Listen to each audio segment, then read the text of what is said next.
Well, John, you've obviously had a chance to watch the game from Saturday back. What are your key takeaways now you've had the chance to do that? I think overall we're really positive about the performance. It was probably a bit better than I'd expected looking back, and yeah, we were pretty dominant, I thought, throughout the game. I think what we just missed was a bit of, I don't think final third creativity, because we did create quite a bit, and the crossing was, there were plenty of crosses I think that we put in the box. We just maybe missed a couple of bodies in the box, and ultimately didn't put away a couple of the chances that we had. So we were disappointed to come away with just the point, and we've got plenty to work on, but overall really positive about the weekend. What work has been done to sort of carry the momentum from the second half into the game tomorrow? Most of the work really is sort of done indoors, and to make sure that we just reinforce some of the messages that we went into the game with, and reinforced at half time. There's not a huge amount we've been able to do in the training pitch today because it's solely been focused on the preparation for Forest Green. So we took the players through quite a bit in terms of what they'd done well and what hadn't gone quite so well, and we're always trying to improve, obviously. So I think there's plenty that we took out of the game, and hopefully we see a few of those put into play this week. You said about the work done off the pitch, going on the pitch. What have the players been able to do today?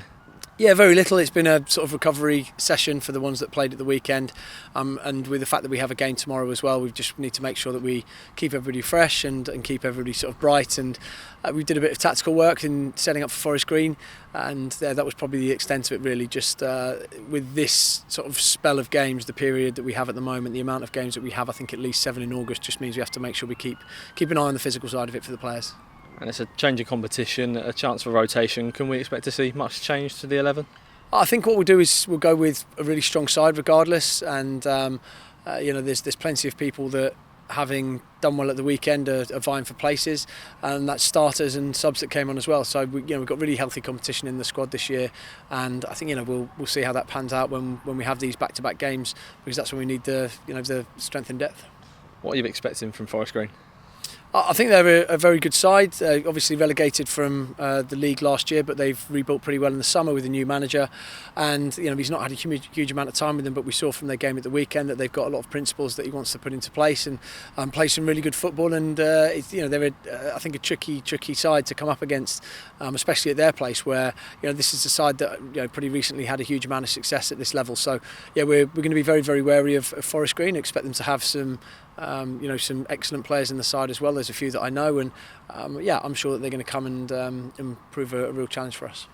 Now you've made your 13th signing. Alex Robertson joins on loan from Manchester City. What will he add to your side? Yeah, so Alex is probably, hopefully for us, the final piece of the jigsaw. He's an attacking midfielder, really comfortable playing anywhere across the middle of the park. But I think the way that we see him is a real running attacking 8. He did it really well for Manchester City over the past couple of seasons, and I think the 21 side won 3 titles in a row, so he's got a huge amount of experience at that level in terms of winning things and in terms of playing really good football. And yeah, he's got a huge amount of talent. He was called up to the national squad for Australia. He got his first 2 caps as well over the summer. A huge amount of promise, huge amount of talent coming our way, I think. Can we expect to see him feature against Forest Green? We're hopefully going to get him into the fold in some way, but I think there's plenty of work for us to do in terms of just liaising with Man City and having a look at what his pre-season stats look like, and obviously just not rushing it with Alex as well. Just finally, in terms of how the squad's looking, have you learnt the extent of Tom Lowry's injury and Paddy Lane? How's he doing as well? Yeah, Paddy Lane's doing okay, coming along nicely.